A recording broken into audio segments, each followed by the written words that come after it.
መንግሥተ ሰማይና ገሃነም። አንድ ሺህ ለአንድ።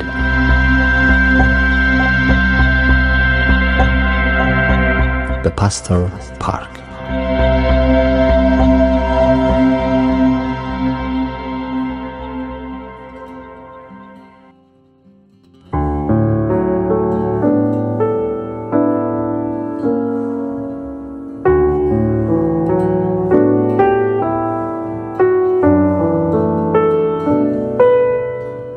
የሉቃስ ወንጌል ምዕራፍ 16 ከቁጥር 19 እስከ 31።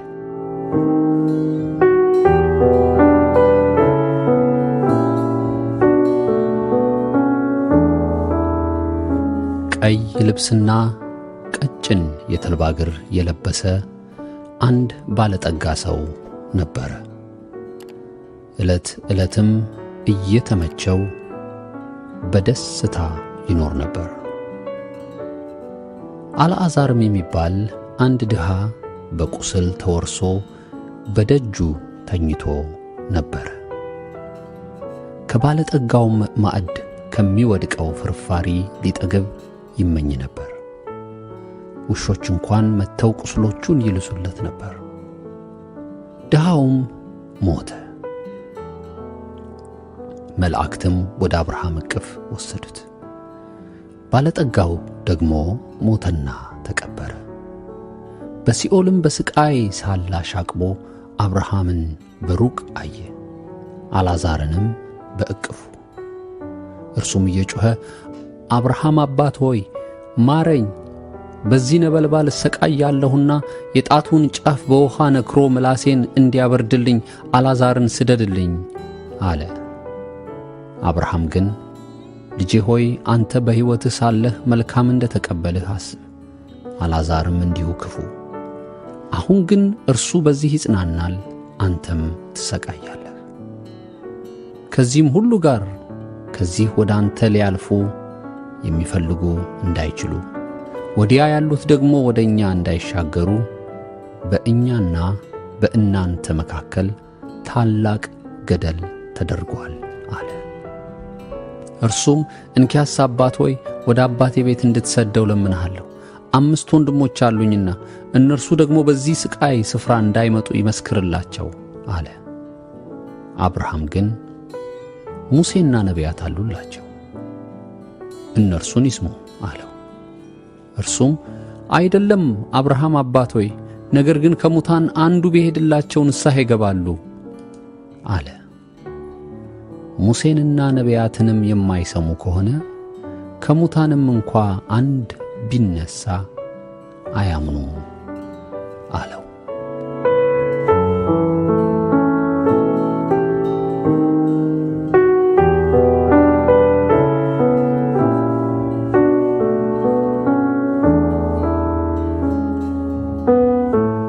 ይህ ታሪክ ስንቶቻችሁ ትዝ ይላችኋል?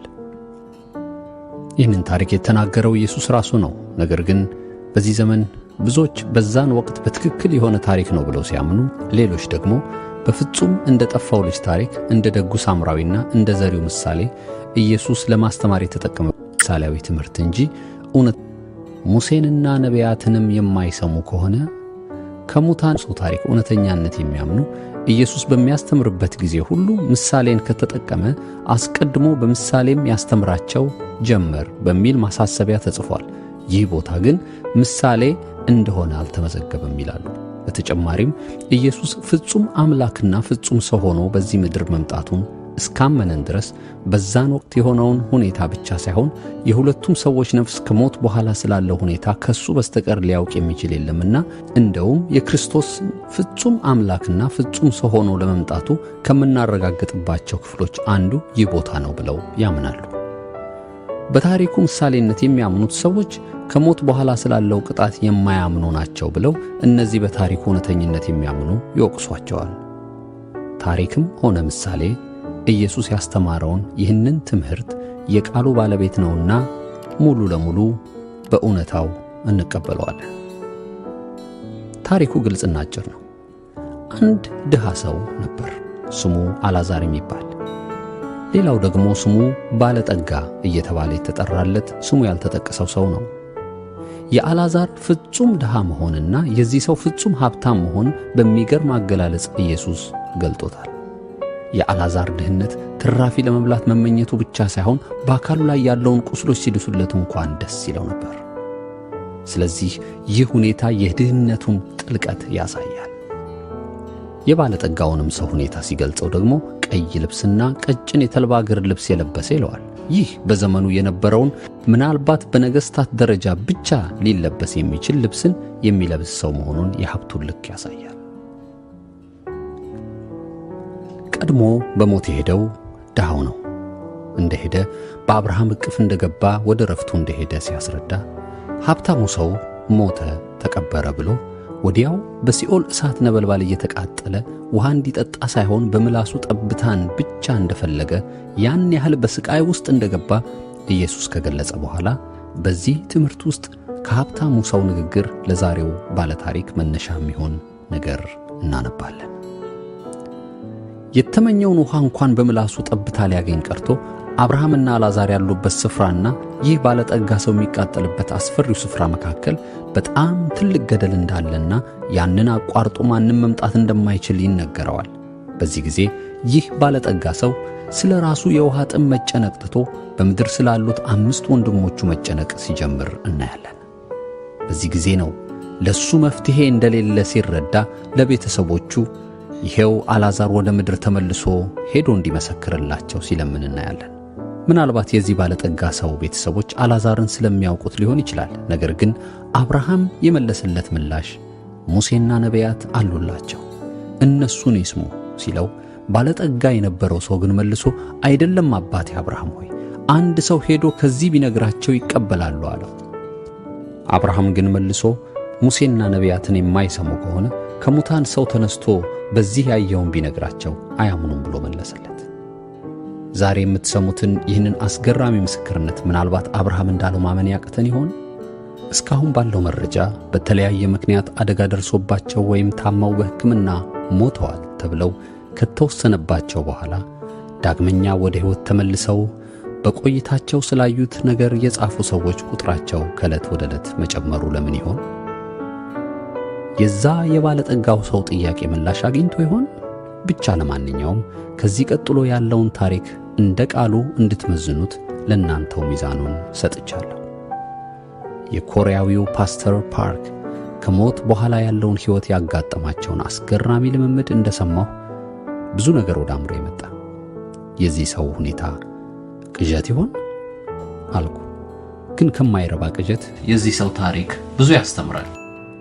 ሌላው እንደ ድርሰት የተጻፈ ታሪክ ሳይሆን በእኚህ ሰው ሕይወት የነገሩን መከሰት ትክክለኛነት ካረጋገጥኩ በኋላ ወደ እንግሊዘኛ የተተረጎመውን ወደኛው አገር ቋንቋ መለስኩት። በዚህ ትርጉም ፊልም ላይ የምታዩቸው ምስሎች በሙሉ ምናልባት ለዓይናችንና ለመረዳታችን ይረዳ እንደሆን ተብሎ የኚህ ሰው ታሪክ የሰሩት ሰዎች ተጠቀሙበት እንጂ እሳቸው አየሁት ካሉት ነገር ጋር ምንም አይገናኝም። የሰማዩን ነገር በምድር በምንጠቀምበት ቋንቋና ምስል ልንገልጸው በፍጹም አስቸጋሪ ነው።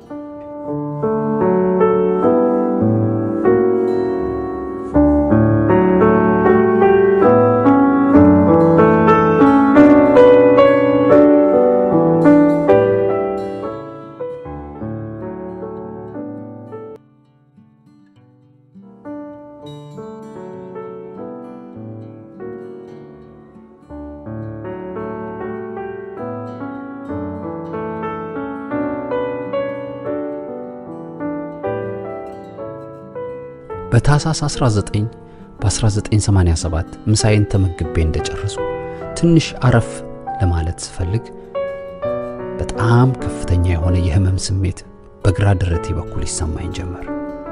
ከህመሙ ብርታት የተነሳ የምሞት መሰለኝ። አዎ፣ በዚህ የህመም ስሜት ውስጥ እንዳለው ራሴን ሳትኩ። ከዛ በኋላ ራሴን ያወቅኩት ከ4 ወራት በኋላ ነው። ሐኪሜ ስትነግረኝ በሕክምናው ቋንቋ ሞተህ ነበር አለች። ከመሞቴ በፊት ሰውነቴ በተለየ ሁኔታ ከማበጡ የተነሳ ቤተሰቦቼ ማንንም ሰውና የቤተ ክርስቲያኔን ሰዎች እንኳን ወደ ውስጥ ገብተው እንዲጎበኙኝ አልፈቀዱላቸው ነበር። በመጨረሻም ሞትኩ። ስሞት በተኛሁበት ክፍል ውስጥ 2 ሰዎች ቆመው አየሁ። እነዚህ ሰዎች በበሩ ሳይሆን በግድግዳው በኩል ነበር የገቡት። እኔም ጮክ ብዬ እናንተ እነማን ናችሁ? ግድግዳውን አፈረሳችሁት እኮ አልኳቸው። እኛ ከሰማይ የተላክን መልእክተኞች ነን፣ የመጣነው ከእግዚአብሔር መንግሥት ነው አሉኝ። በአስደናቂ ብርሃን ያንጸባርቁ ነበር። ከኔም በስተቀኝ የነበረው መልአክ ራሱን አስተዋወቀኝ። እኔ በክርስቶስ መንግሥት ውስጥ ለተለየ ተልእኮ የምሠራ ነኝ። ኢየሱስ ወደ ምድር መጥቼ አንተን ወደ መንግሥተ ሰማይ እንደወስድህ ልኮኛል አለኝ። ቤተሰቦችህ የሞትክ መስሏቸው እያለቀሱ ነው። ነገር ግን ለጥቂት ጊዜ መንግሥተ ሰማያትና ሲኦልን ጎብኝተህ ትመለሳለህ። ከዚያም ለጥቂት ዘመን ትኖራለህ አለኝ። አንተም በምድር ላሉ ሰዎች ያየኸውን በመመስከር ብዙዎችን ታስተምራለህ። ወደ ሲኦል የሚወርዱት ቁጥር እንዲቀንስና ወደ መንግሥተ ሰማይ የሚሄደው ቁጥር እንዲጨምር ያንተ መጎብኘት አስፈላጊ ሆኗል። ስለዚህ ይህንን ተልእኮ ለመፈጸም እንዳንዘገይ ተነግሮናል። ከዘገየህ የተዘጋጀልህን ጉብኝት ማየት አትችልም አለኝ። በግራዬ በኩል የቆመው ደግሞ ራሱን ሲያስተዋውቀኝ እንዲህ አለ።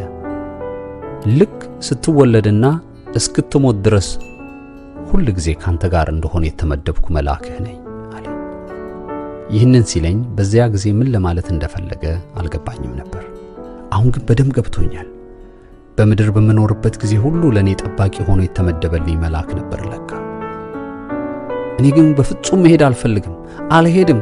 እኔ እኮ ፓስተር ነኝ። እንደዚህ ታምሜና ሰውነቴ አባብጦ ኢየሱስን በእንደዚህ ሁኔታ ውስጥ ሆኜ ማየት አልፈልግም። ተፈውሼ በጤንነት ሆኜ ነው እሱ ማየት የምፈልገው። ኩራተኛና መጥፎ ሰው ነኝ። እንዴት የጌታን ፊት ያለው? ባካችሁ ተመለሱ። እናንተ ጌታን እንዲፈውሰኝ ንገሩልኝ። ከዛ ተመልሳችሁ በህልሜ ጉብኝቱን እንዳደርግ እንዲፈቀድልኝ አድርጉ። ሞቼ መሄድ አልፈልግም። ነገር ግን መላእክቱ የኔን ንዝንዝ መስማት ጊዜ አልሰጡኝም። በላይ ላይ የነበረኝን መጥፎ ባህሪያትና አስቀያሚ ማንነቴን እንደ ልብስ አወለቁልኝና ለኔ በሚገባኝ ልዩ የሆነ ልብስ አልብሰውኝ እንደ ጻድቅ እንደሆንኩ በውስጥ የተሰማኝ። ነጭ ልብስንም አልብሰውኝ በቀጥታና በኃይለኛ ፍጥነት ወደ ላይ መብረር ጀመርን። ደመናውን ሰንጥቀን ስንበር ወደ ታች ስመለከት ዓለማችንን በጣም እያነሰችብኝ መጣች። ከጥቂት በረራ በኋላ በወርቅ ብቻ የተሰራ የሚመስል በአይን ታይቶ የማይጨረስ ረጅም መንገድ ጋር ደረሰ።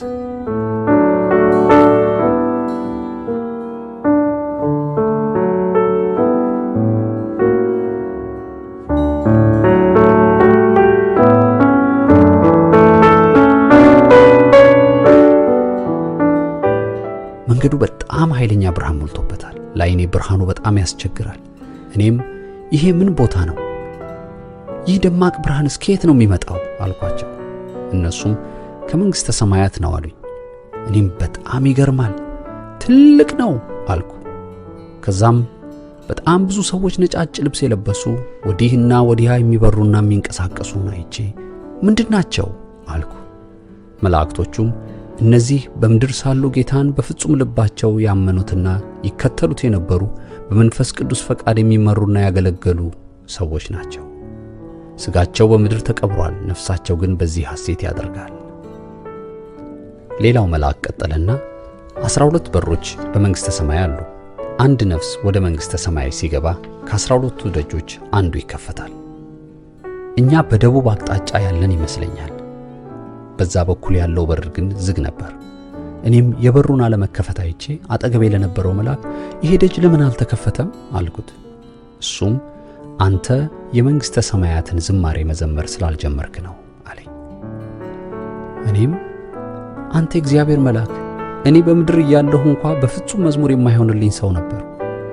በዛ ላይ ደግሞ ኃጢአተኛና ለዝማሬ እንኳን ኩሩ ሰው ነበርኩ። እንዴት ይህንን የመሰለ ሰማያዊ ዝማሬ እችላለሁ? ደግሞ ከዚህ በፊት ሰምቼው አላውቅም ይህንን አይነት ደስ የሚል ዝማሬ አልኩት። መልአኩም ልክ ነህ፣ ነገር ግን ራስህን ለአምልኮ ዝማሬው አዘጋጅ። በምድር ያለህ ከነበረ ሀብትና ክብር የተነሳ ለዝማሬ የምትኮራ ሰው ነበር። አሁን ግን ለመዘመር ተዘጋጅ አለኝ። መላእክቶቹም መዘመር ጀመሩ። እኔም ከነርሱ ጋር መዘመር ጀመርኩ። ልክ ድሮ የማውቀው ይመስል በትክክል መዘመር ጀመርኩ። በዚህ ጊዜ ደጁ ተከፍቶልን ገባን። ወደ ውስጥ ስገባ ያየሁትን ነገር በፍጹም ማብራራት አልችልም። በምድራዊ ቋንቋ በፍጹም በሰማይ ያየሁትን ነገር መግለጽ አልችልም። ነገር ግን በዙሪያ ያሉት አስደናቂ ነገሮችን ባየው ጊዜ ጌታ ሆይ በጣም አመሰግናለሁ፣ እንደዚህ አይነት ስፍራ ስላመጣኸኝ፣ ትዕቢተኛ ነው ኃጢአተኛ ነው ብለህ ስላልከለከልከኝ አመሰግናለሁ እያልኩ ሳመሰግን የጌታን ድምፅ ሰማሁ። በጣም የምወድህ ፓስተር ፓርክ ዮአንጊዮ፣ እንኳን ደህና መጣህ። ረጅሙን ጉዞ ተጉዘህ እዚህ መጥተሃል። ልክ እንደዚህ ሲለኝ ድምፁ በፍጹም ልገልጸው የማልችለው ፍቅርና ርህራሄ የሞላበት ስሜት ውስጥ ወስዶ ከተተኝ። እኔም የመመልሰውን ስላጣሁ ለማልቀስ ፈለኩ። ከዛም ጌታ ሆይ ስል ከኔ ጋር ከነበሩት መላእክት አንዱ ወዲያው ከ20 ዓመት በላይ ፓስተር ነበርክ፣ ቃሉን በደንብ አላነበብክም? በሰማይ እንባ የለም ሐዘን የለም የሚለውን ቃል አላነበብከውም? በላቁም አለኝ። ለነገሩ እኔም በፍጹም ማልቀስ አልቻልኩም ነበር። ከዛም ጌታ 5 ጥያቄዎች ጠየቀኝ። ቃሌን ለማንበብ ምን ያህል ጊዜ ታጠፋ ነበር? ለምን ያህል ሰዎች የእኔን አዳኝነት መስክረሃል? መባና አስራትህን ትሰጥ ነበር? ለጸሎት ምን ያህል ጊዜ ትወስድ ነበር? ለመጨረሻውና ለአምስተኛው ጥያቄ መልስ መስጠት አልቻልኩም። ጌታም እንዲህ ብሎ ገሰጸኝ። የትልቅ ቤተክርስቲያን መሪና ፓስተር ስትሆን በጸሎትህ በጣም ሰነፍ ሆንክ። የሥራ ጫናህና ቢዚነትህ ለኔ ምክንያት አይደሉም። እንደዚህ ሲለኝ እዚያው ንስሐ መግባት ጀመሩ። ቀጥሎም እንዲህ አለኝ።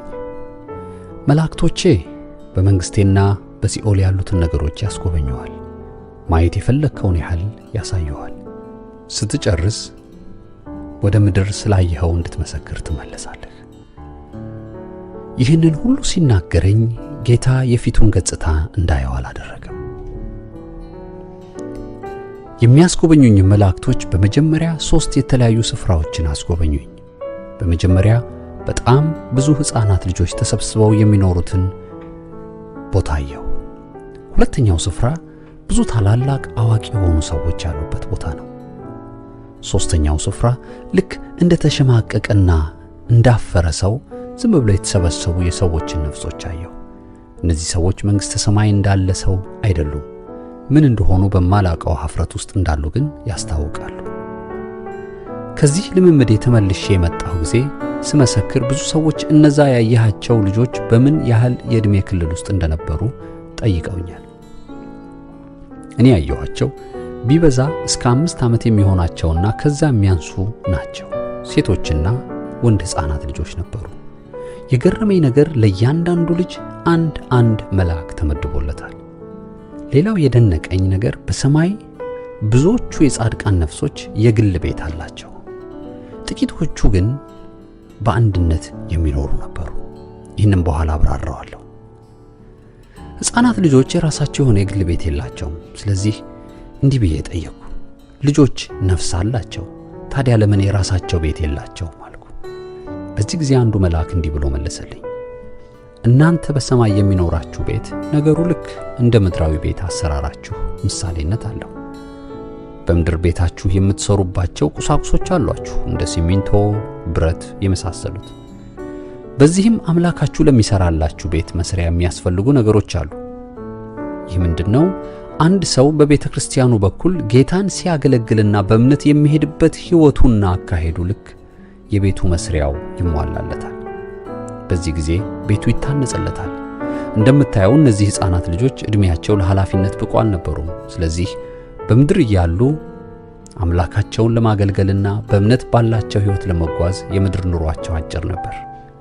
ለዚህ ነው ቤት የሌላቸው። ነገር ግን በደስታና በሐሴት በነጻነት በዚህ ይኖራሉ አለኝ። እኔም ጥያቄን ቀጠልኩ እንዲህ ስል፣ ታዲያ ጥሩ ሕንፃ ለመገንባት በምድር ላይ ብዙ ውድ የሆኑ ማቴሪያሎችን እንደምንጠቀም በሰማይ የሚኖረኝ ቤት ትልቅ እንዲሆን ምን አይነት ሕይወትና አገልግሎት ነው የሚጠበቅብኝ አልኩት። 7 ነገሮች ያስፈልጋሉ። አንደኛው በግልህና በህብረት የምታደርገው የአምልኮና የምስጋና ሕይወትህ ነው። ሁለተኛው የእግዚአብሔርን ቃል ለማንበብ የምትሰጠው ጊዜ ነው። ሦስተኛው በጸሎት የምታሳልፈው የጊዜህ ሁኔታ ነው። አራተኛው ወንጌልን ለሰዎች የምትመሰክርበት ሕይወትህ ነው። አምስተኛው ለጌታ ሥራ መባህን የምትሰጥበት ነገር ነው። ስድስተኛው አስራትህን በታማኝነት የመስጠት ሕይወትህ ነው። ሰባተኛውና የመጨረሻው በቤተ ክርስቲያን ለአገልግሎት የምታሳልፈው ጊዜ ነው። እንግዲህ እነዚህን የመሳሰሉ ናቸው በሰማይ ላለው ቤትህ እንደ ግብዓት የሚሆኑልህ። ከነዚህ ውስጥ ባጎደልኩ ቁጥር በሰማይ ያለው ቤትህ የሚሰራበት ማቴሪያል እጥረት እንደደረሰበት ወቅ። ጥቂት የማይባሉ ቤት የሌላቸው ሰዎች ያየኸው ለዚህ ነው። አንዳንዶቹ ምናልባት ፓስተሮች፣ ዲያቆናት፣ ዘማሪዎች፣ ሰባኪዎችና በተለያየ መልኩ በአገልግሎታቸው የምታውቃቸው ሊሆኑ ይችላሉ። ታዲያ ነገሩ ስለደነቀኝ ሕፃናት ልጆች ታዲያ የት ነው የሚኖሩት አልኳቸው። መልአኩም መልሶ እዚህ ይኖራሉ አለኝ። በጣም የሚያምር በአበቦች ያሽቆጠቆጠ መናፈሻ በሚመስል ምድራዊ ቃላት ሊገልጸው የማይችለው እጅግ ያማረ ስፍራ ነበር። ሁለተኛው ያየሁት ቦታ ታላላቅ አዋቂ የሆኑ ሰዎች የተሰበሰቡበት ቦታ ነው። በድነትና በሽልማት መካከል ትልቅ ልዩነት እንዳለ ስንቶቻችሁ ታውቃላችሁ? በዚህ በሁለተኛው ስፍራ በጣም ብዙ አስደናቂ ቤቶች አሉ። ቃላት ሊገልጻቸው በማይችሉ የከበሩ ድንጋዮችና በሚያማምሩ ዕንቁዎች ያጌጡ ቤቶች ናቸው። የአንዳንዶቹ ቤት ሰማይ ጠቀስ ፎቆችን በምድር ላይ ካየኋቸው ሁሉ ይበልጣል። እነዚህ ቤቶች የተሰሩላቸው ሰዎች በምድር በነበረ የሕይወት ዘመናቸው ጌታን በታማኝነትና በብዙ ተጋድሎ ያገለገሉ ናቸው። በዚህ ስፍራ ያሉ ሰዎች ዕድሜያቸው ከ20 እስከ 30 የሚደርሱ ነው የሚመስሉት። በፍጹም ሽማግሌ፣ አሮጊትና የታመመ የሚመስል በመካከላቸው የለም። ሴት ወይም ወንድ የሚለው የጾታ ጉዳይ ማሰብ አስቸጋሪ ነው። ከነዚህ ብዙ ሰዎች መካከል በአገሬ ሳለሁ የማውቀው በ65 ዓመቱ የሞተው አንድ ማዮንጊ የተባለ ሰውን አየሁት። በጣም አጭርና ቀጭን ሰው ነበር። በምድር እያለ በጣም ከፍተኛ በሆነ የአጥንት በሽታ ይሰቃይ ነበር። ነገር ግን በመጽሐፍ ቅዱስ ትምህርት ቤት የዶክትሬት ትምህርቱን አጠናቆ ብዙ መጽሐፍትን የጻፈ ሰው ነበር። በዚህ ስፍራ ሳየው በጣም የሚያምርና ረዘም ያለ ሰው ሆኖ ሳየው ደነገጥኩ። አሁን ሳየው በጣም አምሮበታል። በፍጹም ጤንነቱ ነበር። መንግሥተ ሰማይ በምድራዊ ቃላቶች ሊገልጸው የማልችለው አስደናቂ ስፍራ ነው። እባካችሁ ወገኖቼ የምናገረውን እመኑኝ። ሦስተኛው ስፍራ እነዛ በኀፍረትና በመሸማቀቅ አይነት ስሜት የሚመስሉ ሰዎች የተሰበሰቡበት ቦታ ነው። ይህ ስፍራ በጣም ሰፊና ከሁለተኛው ስፍራ ብዙ እጥፍ ትልቅ ነበር። ይህንን ስፍራ በብዙ ፍጥነት በወርቃማው ሰረገላ ላይ ሆነን ነበር ያለፍነው። እኔም አብሮኝ ለነበሩት መላእክት በጣም ደስ የሚልና አስደናቂ ሜዳ የሆነ ሰፊ ስፍራ ነው። ለምንድነው ቤት የማላየው አልኳቸው።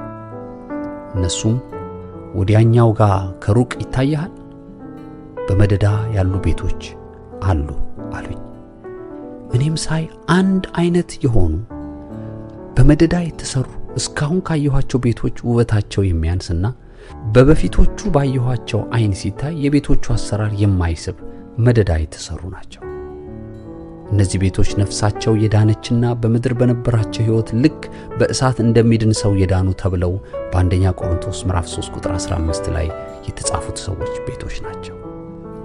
እንደምታየው ከነፍሳቸው መዳን ሌላ በሽልማት ወደዚህ ከሚመጡ ሰዎች ነፍሶች የነዚህ ሰፈር በጣም ሰፊ ነው። እዛ ጋር ደግሞ ታላላቅ ቤቶች አንዱ በግራ አንዱ በቀኝ የሆኑ ይታዩሃል አለኝ አንደኛው። እኔም አዎ አልኩት። እሱም በስተቀኝህ የምታየው ቤት በምድር በነበሩ ጊዜ መጋቢዎች ወይም ፓስተሮች የነበሩ ሰዎች፣ በስተግራህ ደግሞ የምታየው በቤተ ክርስቲያን ውስጥ በመሪነት ወይም በሽምግልና ያገለግሉ የነበሩና በጣም በብዙ አይነት መንገድ ሲያገለግሉ የነበሩ ሰዎች ቤቶች ናቸው። ወደ ሁለቱ ቤቶች አጠገብ ስንደርስ ዓይኔን ማመን እስከሚያቅተኝ ድረስ ደነገጥኩ።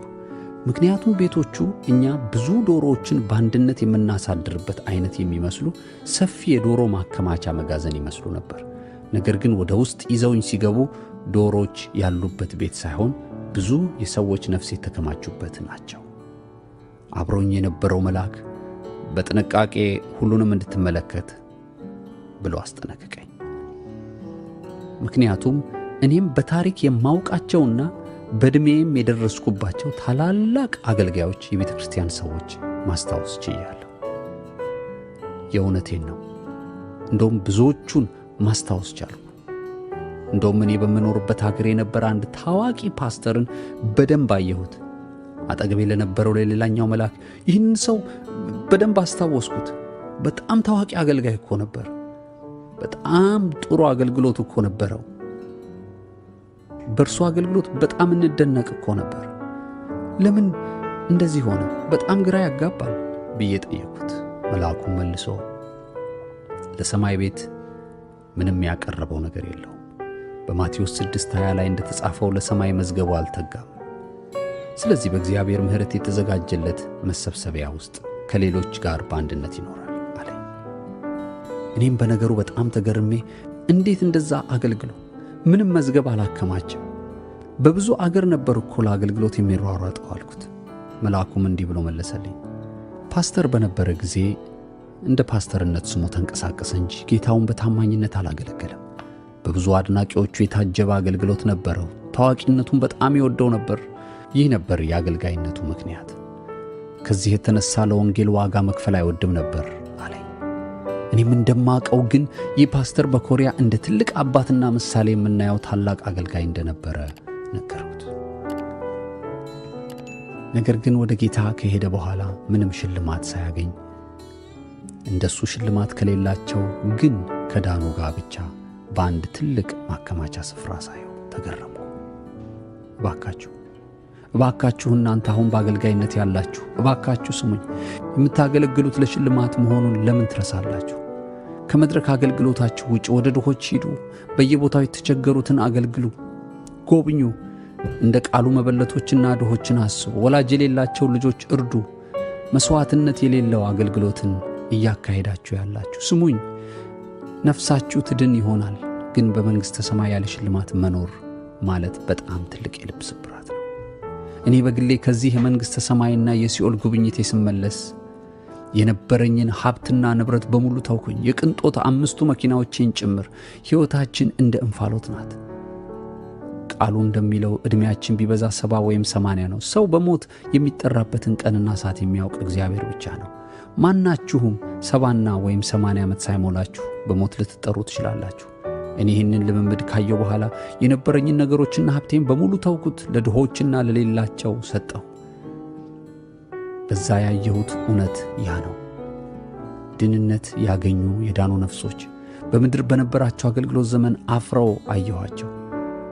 እነሱም ፓስተሮች፣ ዲያቆናት፣ መሪዎችና የተለያዩ አገልጋዮች ናቸው። በእርግጥ በሲኦል ከመጣል 100% በላይ ይሻላል።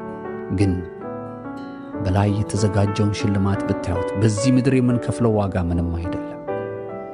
ግን ሰው ለምን መዳኑን ብቻ ያስባል።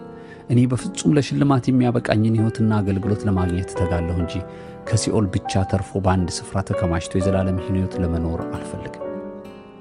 የለበሱት ነጭ ልብስ እንኳን ከሌሎቹ በጣም ይለያል። ስለዚህ ዛሬ ምርጫው የኛ ነው። በመንግሥተ ሰማይ በአምላካችን የሚሠራልን ቤት ታላቅና ያማረ እንዲሆን ምን ማድረግ አለብን? በመጀመሪያ የዳንበትን ያንን የምሥራቹን ወንጌል በቻልነው መጠን ለሌሎች መመስከር አለብን። መቀበል ያለ መቀበል የእነርሱ ድርሻ ነው። ለዚህ ነበር መልአኩም የጠየቀኝ ለስንት ሰዎች የኢየሱስን አዳኝነት መስክረሃል ብለው። እስቲ አሁን በአእምሯችሁ አንድ የምታውቁትን ሰው ስለ ኢየሱስ አዳኝነት ያልሰማ ሰው አስቡ። ወዲያው ሄዳችሁ ለዛ ሰው የኢየሱስን አዳኝነት ንገሩት፣ መስክሩለት። በዚህ ጊዜ ለሰማይ ቤታችሁ መዝገብን ወይም የቤታችሁን ውበትና ስፋት እያሳደጋችሁ እንደሆነ በእምነት ቁጠሩ። ያለማቋረጥ እነዛ ሰዎች ጌታን እንዲያውቁና እንዲለወጡ ጸልዩላቸው። ያ በሰማይ ላለው ቤታችሁ ውበትን ይጨምርበታል። ያ ብቻ አይደለም፣ በሌላም ጊዜ ለሌሎች ይህንኑ የወንጌል ስርጭት በግላችሁ ቀጥሉ። በቤተ ክርስቲያን ቅስቀሳ እስኪደረግላችሁ ለምን ትጠብቃላችሁ? የምታሰሩት እናንተው ለምትኖሩበት የዘላለም ቤታችሁ ነውና። የታረዙትን የሚበሉትን ያጡትን በአካባቢያችሁ ፈልጓቸው፣ አልብሷቸው፣ አብሏቸው፣ እርዷቸው። መጽሐፍ ቅዱስ ለሌላቸውና በጣም ለሚፈልጉ ሰዎች በስጦታ ገዝታችሁ ታውቃላችሁ? መጽሐፍ ቅዱስ ያላቸው እና በዓይናቸው ሕመም የተነሳ ማንበብ ለማይችሉ አዛውንቶች መነጽር ገዝታችሁ መስጠት እንደ ቀላል ነገር አትመልከቱት። ትንሽ ነገር ናት ብለን የምናስበውና ለወንጌል ሥራ የምናደርገው ነገር ሁሉ በሰማይ ታላቅ መዝገብን ያስገኝልናል። እነዚያ ያየኋቸው ታላላቅ የሚያምሩ ቤቶች ውስጥ የዘላለም ሕይወታቸውን የሚያሳልፉት ለወንጌል በምድር በነበሩበት ዘመናቸው የተጉ ብቻ ናቸው። ከዚህም በኋላ መላእክቶቹ በጣም ውብ ወደሆኑና በጣም ወደሚያማምሩ ታላላቅ ቤቶች ይዘውኝ ተጓዙ። ይህ ስፍራ በምድራዊ ቃላት ልገልጸው የማልችለውና ልክ እኛ በምድር ዳውንታውን እንደምንለው አይነት የሰማይ ዋና ከተማ አይነት ይመስላሉ። ሰማይ ጠቀስ የምንላቸው አይነት ቤቶች ሁሉ ያሏቸው ቤቶችን አየሁ። መላእክቶቹም ካሳዩኝ ቤቶች ውስጥ በስም የማውቃቸውን የአንዳንድ ሰዎችን ቤት አየሁ። በጣም የተዋቡ ቤቶችን ተመለከቱ። የአሜሪካዊውን የዲኤል ሙዲን፣ የእንግሊዛዊውን የጆን ዊስሊን፣ አንድ የማውቀውን ጣሊያናዊ ወንጌላዊ የዘላለም መኖሪያ ቤታቸውንና በጣም የማስታውሰውን ኮሪያውን ፓስተር ቾዮ ዮንጊዮ የሚያስደንቅ ቤታቸውን ተመለከቱ። እነዚህ ሰዎች የዕድሜያቸውን ልክ በሙሉ ወንጌልን ያገለገሉ ሰዎች ነበሩ። እንደውም እስከ ለተሞታቸው ድረስ ለእግዚአብሔር መንግሥት ሥራ ራሳቸውን የሰጡ ነበሩ። በይበልጥ የኮሪያዊው አገልጋይ በሕይወቱ ሳለ ብዙ ቤተ ክርስቲያኖችን የገነባና ለድሆች መኖሪያ እንዲሆን ብዙ ቤቶችን የገነባ ሰው ነበር። እንደውም 3000 ለሚደርሱ ድሆች ሩዝ በየጊዜው ያቀርብላቸው ነበር። ለብዙ ፓስተሮችና ወንጌላውያን የቀለብ ደሞዝ ይከፍል ነበር። ያ ብቻ ሳይሆን የመጽሐፍ ቅዱስ ትምህርት ቤት እንዲማሩ የትምህርት ቤት ክፍያን ይከፍልላቸው ነበር። አንድ የማያውቀውን የ65 ሽማግሌ በቤቱ እስኪሞት ድረስ ያኖረው ነበር። ነገር ግን ይህ ሰው የገዛ ቤተ ክርስቲያኑ ሰዎች ከፓስተርነቱ ባላጠፋው ጥፋት አባረሩት። ከዚያም ከጥቂት ዓመታት በኋላ ሞተ። የዚህ ሰው ያማረ ቤት በጣም ያስደንቃል። ይህ በእንዲህ እንዳለ በድንገት ሌላ መልአክ የአንድ ሰው ነፍስ የመኖሪያ ቤት ማሰሪያ መጣ ብሎ ጮኸ። እኔም የማን ነው ይህ ቤት? ምን አይነት ቤት ነው የሚሰራለት? ይህ ሰው ማን ነው ብዬ ጠየቅኩ። አንደኛው መልሶ እንዲህ አለኝ፣ ይህ በአንድ ትንሽ ቤተ ክርስቲያን በጸሎትና በድቁና የምታገለግል ከአንዲት ድሃ እናት ከአንድ አገር የሚመጣ የቤቷ ማሰሪያ ነው። ይህች ሴት በጣም ቶሎ ቶሎ ነው የምትልከው፣ በየጊዜው ነው ከእሷ የምናገኘው አለኝ። በጣም በጠዋት መጥታ በቤተ ክርስቲያኗ ትጸልያለች። 87 ለሚደርሱ የቤተ ክርስቲያኗ ሰዎች ለእያንዳንዳቸው ትጸልያለች። ጸሎቷን ስትጨርስ ቤተ ክርስቲያኑን ጠርጋና ጽድታ ትሄዳለች አለኝ። እሱ ይህንን እያወራ ሌላው መልአክ ጮክ ብሎ ለየት ያለ ቤት ማሰሪያ መጥቷል ብሎ ሲጮህ ሰማሁ። በነገሩ በጣም ጓጉቼ ይሄኛውስ የማን ነው ስለው የዚህች የድሃዋ ሴት ልጅ ናት የላከችው አለኝ። ምን አድርጋ ነው ስለው ዛሬ ለቁርሷ የምትበላውን እንቁላልና ለአገልጋዮች ለብርድ ብላ በእጇ የሰፋችውን የእግር ሹራብ ካልሲ ዛሬ ለቤተ ክርስቲያን ስለሰጠች ነው አለኝ። ብዙ ጊዜ ከራሷ አስቀድማ ለጌታ ቤት ይህንን በማድረጓ ብዙ መዝገብ አከማችታለች። ስለዚህ የሚያምር ቤት እየተሰራላት ነው አለኝ። የሌሎችንም ታላላቅ ቤት የተሰራላቸው ምክንያት ሲነግሩኝ በምድር ላለችው የክርስቶስ ቤተ ክርስቲያንና አካል በየጊዜው በገንዘባቸው፣ በጊዜያቸው፣ በእውቀታቸው ያገለገሉ እንደሆኑ አጫወቱኝ። በዚህ ጉብኝቴ በጣም የማስታውሰውን አንድ የቤተ ክርስቲያን መሪ ቾይ የሚባለውን ሰው አየሁት። እሱ በጣም የሚያስደንቅ ቤት ተሰርቶለታል። ይህ ሰው በአገራችን ለቤተ ክርስቲያን እንደ ሀብቱ መጠን ብዙ ነገር ያደረገ ሰው ነበር። በጣም ጌታንና የጌታን ሥራ ይወድ ነበር። በዚህ ጊዜ አጠገቤ ለሚያስጎበኙኝ የኔስ ቤት የት አለ አልኳቸው። እየተሰራልኝ ነው? አዎ አለኝ አንደኛው። እባካችሁ አሳዩኝ ብዬ ለመንኳቸው። እነርሱ ግን አይፈቀድልህም አሉኝ። እኔም እባካችሁ ማየት ፈልጋለሁ ብዬ በጣም ወተወትኳቸው። ጥቂት እንደለመንኳቸው አንደኛው ጌታ እንድታይ ፈቅዶልሃል አለኝ። ቅድም ተሳፍረንበት በነበረው ፈጣን ሰረገላ ላይ ሆነን በኃይለኛ ፍጥነት ከነበርንበት ቦታ በጣም የራቀ ስፍራ ሄድን። በኃይለኛ ጉጉት ስለነበርኩ የት አለ ቤቴ? የቱ ጋ ነው እያልኩ ደጋግሜ መጠየቅ ጀመርኩ። አንደኛው ያውልህ እዛ ጋ ነው ያለው አለ። እኔም ሳየው ገና በመሰረት ላይ ያላለቀ ቤት ይመስላል። እኔም በጣም ደነገጥኩ። ለምንድን ነው ቤት ያላለቀው? ለምን ገና ባላለቁ ቤቶች መደዳ የኔ ቤት ተገኘ? ለምን አላለቀልኝም አልኳቸው። እኔ እኮ ኮሪያ ከጦርነቷና ገና ከኢኮኖሚዋስ እያገገመች እያለች ነው ትልቅ ቤተክርስቲያን የሰራሁት። አሁን 5000 ሰዎች እየተገለገሉበት ነው። መንፈስ ቅዱስ ረድቶኝ ብዙ መጽሐፍት ጽፌያለሁ። አንደኛው እንደውም በጣም ብዙ የተሸጠና በብዙ ቋንቋዎች የተተረጎመ ነው። ከዛ የመጽሐፍ ሽያጭ ገቢ የመጽሐፍ ቅዱስ ትምህርት ቤት አስገንብቻለሁ። በየዓመቱ 240 ፓስተሮች ተመርቀው ለአገልግሎት ይወጡበታል።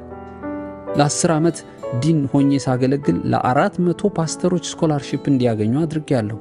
400 ወላጅ አልባ ልጆችን ረድቻለሁ። ለባልቴቶችና ጧሪ ለሌላቸው መኖሪያ ቤቶችን ሰርቻለሁ። ይህ ሁሉ ደግሞ በምድር ባለው ገንዘብ ሲሰላ በጣም ብዙ $1,000,000 ነው የፈጀው። ታዲያ ለምን የሰማያዊ ቤት ያላለቀልኝም? ደግሞ ገና እንዴት በመሰራት ላይ ይሆናል? ቅድም ከነገራችሁ ይህ ነገር ጋር በፍጹም አይሄድም። ነገሩ በጣም የሚያሳዝን ነገር ነው ማየው አልኳቸው።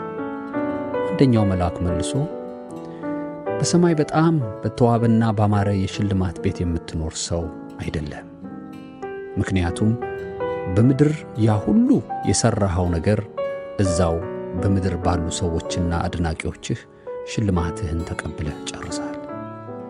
አንድ ነገር በሰራህላቸው ቁጥር ምስጋናቸውና አድናቆታቸውን ይችሩሃል። አንተም ትፈልገዋለህ። ካላመሰገኑህ እንኳን በጣም ቅር ትሰኝ ነበር አለኝ። እየተሰራልኝ ያለውን ቤቴን ሳየው ባለ 3 ፎቅ ያለው ይመስላል። ይህ በምድራዊ ቋንቋ ላስረዳችሁ ብዬ ነው እንጂ ለየት ያለ ነው። ተጠግቼ እንድጎበኘው ሲፈቅዱልኝ በጣም ብዙ ክፍሎች አሉት። ክፍሎቹ ከ10 ይበልጣሉ። ስለ ክፍሎቹ ምንነት ስጠይቃቸው እነዚህ የልጆች ክፍሎች ናቸው አለኝ አንደኛው። እኔም መልሼ እኔ እኮ ያሉኝ 4 ልጆች ናቸው አልኩት። እርሱም መልሶ እነዚህ በመንፈስ የወለድካቸው ስለ ኢየሱስ የመሰከርክላቸው ልጆች ክፍል ናቸው እንጂ የሥጋ ልጆች ክፍሎች አይደሉም አለኝ። እኔም የኔ ክፍል ታዲያ የትኛው ነው ስለው አንድ ጠበብ ያለ ክፍል አሳየኝ። በዚህ ጊዜ እንዴት የኔ ክፍል ይጠባል ብዬ በቁጭት ድምፅ ጠየቅኳቸው። አንደኛውም መልአክ መልሶ ቤትህን የምንሰራበት ማቴሪያል የለንም። በምድራዊ አገልግሎት ዘመንህ ለራስህ እንጂ ለሰማይ ቤት መዝገብ የሠራኸው ነገር ትንሽ ነው። ሌላው ምክንያት ደግሞ ሙሉ በሙሉ ጨርሰህ የምትመጣበት ዘመን ገና ስለሆነ ምናልባት ያኔ ስትመጣ ለውጥ ታገኝ ይሆናል አለኝ። ጠጋ ብዬ ሳይ የኔ ክፍል ውስጥ 2 እንደ ሰርቲፊኬት የሚመስሉ ነገር በግድግዳዬ ላይ ተሰቅሏል። ጠጋ ብዬ ሳነበው አንደኛው ላይ የ18 ዓመት ልጅ በነበርኩ ጊዜ በጠዋት ወደ ቤተ ክርስቲያን ሲሄድ አንድ በዕድሜው ጠና ያለ ሰው በመንገድ ላይ ብርድ አኮማትሮት ተቀምጦ አይቼ የለበስኩትን ጃኬት አውልቄ ያለበስኩት ታሪክ በሰማይ በዚህ የምስክር ወረቀት በሚመስል ነገር ላይ ተጽፏል። ሁለተኛው በዛው ተመሳሳይ ዕድሜ እያለሁ ለሌላ ድሃ ሰው ለራሴ ብዬ ባስቀመጥኳት በነበረችኝ ብር ዳቦ ገዝቼ የሰጠሁበት ታሪክ ተጽፏል። ወገኖቼ እዚህ ላይ ያየሁትና ያደረግኩት ትንሽ ነገር ነው። ይህንን ነገር ሳደርግ ዕድሜ አነስተኛ ነበር። ነገር ግን ይህንን አድራጎት ምን ያህል በሰማይ ዋጋ እንዳለው ማስተዋል የቻልኩት የዛን ጊዜ ነው። ገንዘብ ልኩ በሰማይ አይታወቅም። ሰው በውስጡ ባለው እምነት የሚያከናውናቸው ነገሮች ዋጋ ይሰጠዋል። ከዚህ በኋላ ከዛ ቦታ ተነስተን ተጓዝን። እየተጓዝን እያለ አንደኛው መልአክ ባየኸው ነገር ምን ተሰማህ አለኝ። እኔም ከዚህ በኋላ በምኖረው ጥቂት ዘመን ጌታዬን በሙሉ ኃይሌ ለማገልገል ወስኛለሁ አልኩት። እሱም መልሶ እንዲህ አለኝ፣ ጌታችን እንደዚህ ይልሃል፣ ከዚህ ስትመለስ ይህንን ያየኸውን ለሁሉም ሰው መስክር።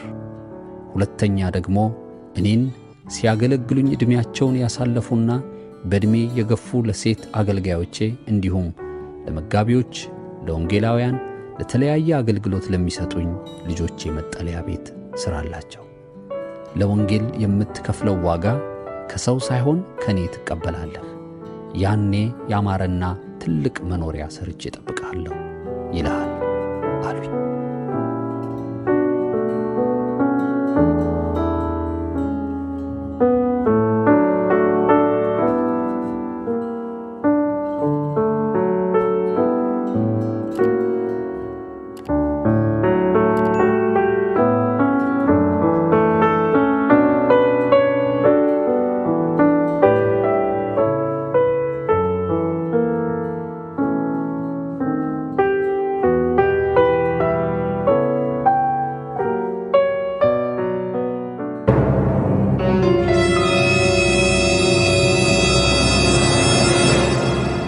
ጉዞ ወደ ሲኦል ጉብኝት።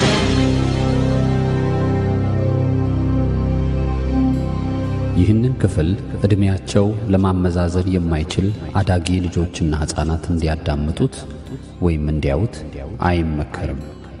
ወላጆች ሆነን አሳዳጊዎች ይህንን ክፍል አድምጠን እነርሱ ሊገባቸው በሚችል መልኩ ልናስረዳቸው ይገባል።